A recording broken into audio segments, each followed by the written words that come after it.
As I've said here before, I practiced law for about 40 years before I retired a couple years ago. And like most lawyers, I have war stories about my legal career, and I actually had a lot of fun in my legal career. It was a good career for me. It fit my personality, for whatever that says about me. But the one thing I never hear lawyers fondly remember is law school. Law school is a 3-year torture chamber / brainwashing exercise. And they're not even shy about the fact that they're brainwashing you.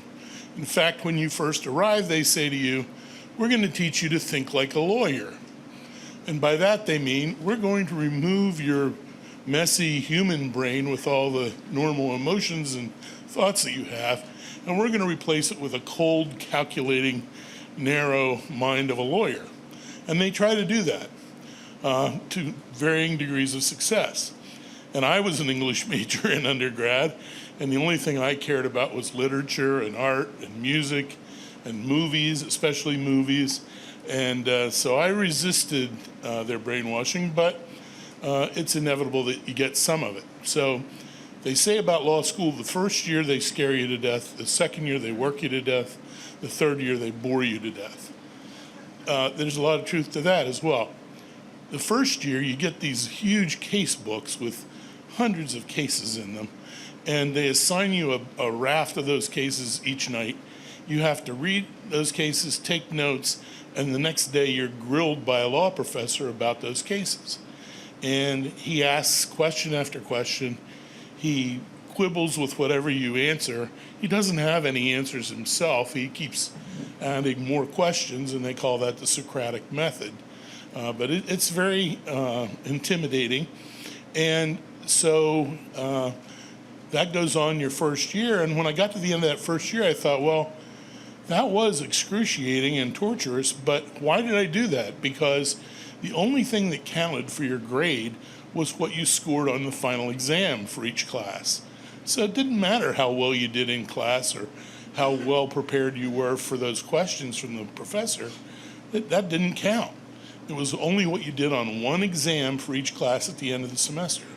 So I radically changed my approach second year. I said, well, I'm not worried about the daily thing. I'll just say I'm unprepared. He can do whatever he wants. I'll cram for each exam in each course, and to give myself some freedom and ability to enjoy Pittsburgh, because I went to law school at Pitt. I won't start studying in the first semester until Thanksgiving, and the second semester I'm not going to start till Easter. And I did that, and for the first semester it worked fine. I got similar grades the first semester, second year, as I had gotten the first year. And I hadn't done all the case reading or anything. I just crammed for the exams. So we started into the second semester, and unfortunately in the second semester I was required to take tax law. Well, tax law just did not fit. It was like pre-calculus. I had no interest in it. It was boring. I sat through the classes, but I did not read the cases. And I kept putting it off so that even at Easter, I didn't start studying the tax law outline. I put it off until I got to the day before the tax exam, and I hadn't cracked the book yet. So I knew I was in for a night of torture for myself. I went to my apartment. I had dinner. I had a nice little balcony overlooking a nice street in Shadyside. And I sat down to eat dinner, and as I did that, I opened the newspaper.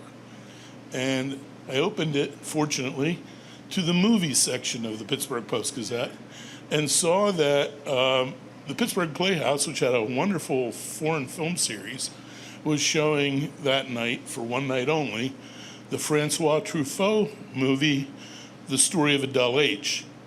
And Truffaut was my favorite French director. I had seen most of his other movies, but I had not seen The Story of Adele H. I had heard wonderful things about it. And so I was faced with a dilemma, and this is where my tipping point occurred.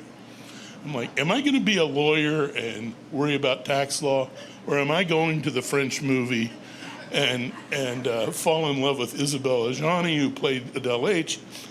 I'm going to the movie. That was a pretty easy choice.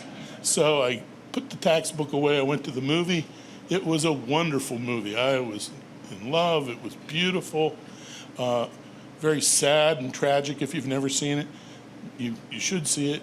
Anyway, after the movie, I was so relaxed and happy that I had made that choice that I went to a diner nearby where there was great comfort food, and was waited on by a beautiful blonde waitress who had the pink waitress outfit, and she had a blonde bun at the back of her head, and just a wonderful woman. And I developed an immediate crush on her.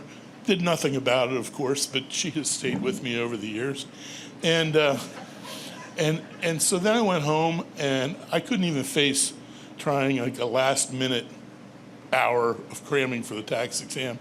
So I just said, forget it. I got up the next day. I went and took the tax exam with no preparation whatsoever, and somehow I passed. I got my C. I moved on. I became a lawyer, and I guess the rest is history. But I was thoroughly happy to have seen The Story of the Dull Age, and I recommend it to you highly.